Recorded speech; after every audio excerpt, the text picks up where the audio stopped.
Hello everyone. Today we're traveling back to 1765 India, a year and place where history pivoted. The event? The granting of the Diwani of Bengal, the right to collect taxes in Bengal, Bihar, and Orissa. This wasn't just paperwork, it was the key to unimaginable wealth and power. The Mughal Empire was fading, and the British East India Company, fresh from victory at Buxar, seized its chance. No longer mere traders, the company had an army and ambition. They approached the Mughal Emperor, Shah Alam II, not as guests, but as power brokers. The Diwani gave the company control over the region's revenues, fuel for their armies, administration, and expansion. This was the moment the company began its transformation from merchant to ruler, setting the stage for the British Raj. It all started with a single agreement in a Mughal tent. Let's step inside that tent, feel the tension, and meet the people who witnessed this turning point. Our correspondents, a New Yorker, a Midwesterner, and a young British man, will help us unpack how this deal planted the seeds of empire. Together, we'll see how a quiet signature changed the destiny of millions. Let's go. Picture this. Not a London boardroom, but the emperor's camp near Allahabad, a palace of fabric rich with incense and gold. Persian tapestries, intricate jolly screens, and carpets so fine you could get lost in them. Mughal grandeur on full display. But then, the British wool coats, tight breeches, sweating in the heat, looking starkly out of place. Two worlds collided, one ancient and artistic, the other practical and businesslike. The Mughal court radiated fading glory. The company men, with their documents, represented a colder, rising power. The contrast was more than visual, it was a clash of eras. The Mughal sunset was beautiful, but the dawn belonged to the company. The grandeur was Mughal, but the future was being signed away. Titles and you see people, especially Emperor Shah Alam II. He sat in regal robes, but his eyes betrayed weariness and loss.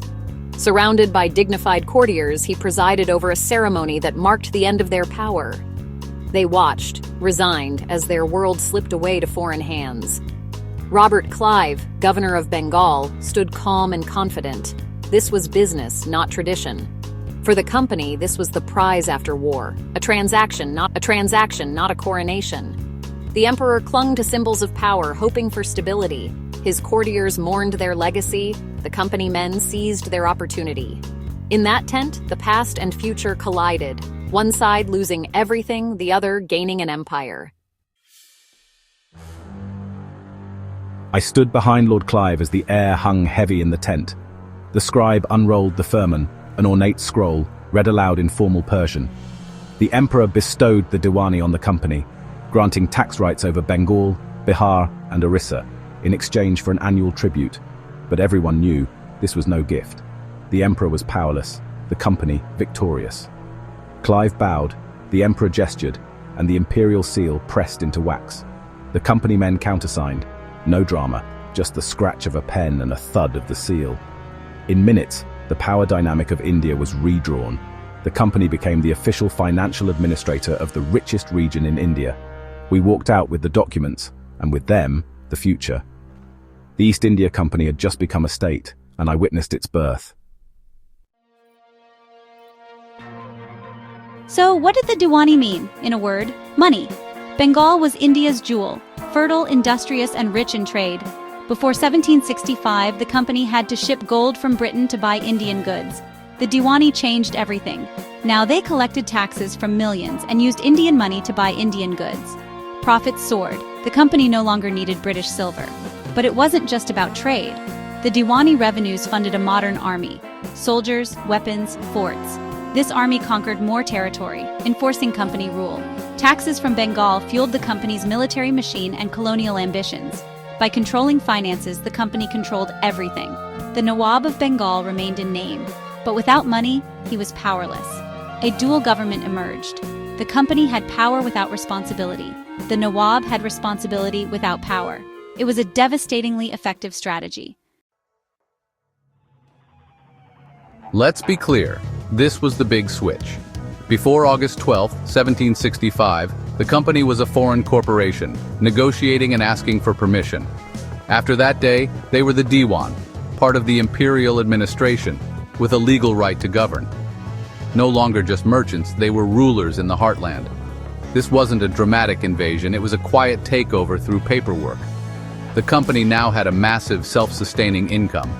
They answered to no one, not parliament, not the emperor. They became a sovereign power, an empire within an empire. For the next century, the wealth and power from Bengal fueled the company's expansion across India. The Diwani was the engine of colonial rule, the foundation of the British Empire in India. This was the moment the door to British rule swung wide open. The real impact? It was felt by millions of ordinary people. Farmers, weavers, artisans. The company's drive for profit led to brutal tax collection, pushing many into poverty and debt. Just years after the Diwani, Bengal suffered a catastrophic famine. 10 million died. The company kept collecting taxes, even as people starved. The Diwani began a long process of draining India's wealth to Britain. Skilled artisans lost livelihoods. The economy was reshaped to serve colonial interests. This was more than a political change, it was an economic transformation with lasting scars. In a quiet tent in 1765, a signature set in motion the rise of the British Empire and changed India forever. Power can shift with a pen, not just a sword. The Diwani of Bengal reminds us how a single decision can cast a shadow across centuries. Thank you for joining us. 14.